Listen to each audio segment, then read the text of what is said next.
Sur l'Algérie, Bruno Retailleau veut enfin imposer sa ligne, celle du bras de fer assumé. Et selon les informations d'Europe 1, après le retrait des facilités diplomatiques accordées à 80 hauts dignitaires, le ministre de l'Intérieur compte désormais suspendre la reconnaissance par Paris des passeports algériens délivrés par les consulats sur le sol français. Maï-Hélène Trémollet. Bruno Retailleau veut durcir le ton et envisage de ne pas reconnaître les nouveaux passeports algériens, suivant l'exemple de la ville de Toulouse, où des centaines de documents avaient été délivrés par le consulat, documents qui devraient être refusés par les préfets selon les ordres de la place Beauvau.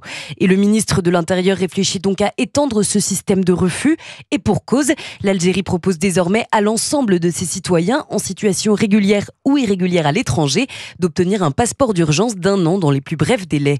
L'objectif, augmenter l'accès de ces ressortissants à une régularisation et à certains droits et rendre quasiment impossible pour le gouvernement français le renvoi de clandestins algériens, puisque selon les accords de 1968, ils pourraient alors profiter du statut dérogatoire facilitant leur droit de séjour.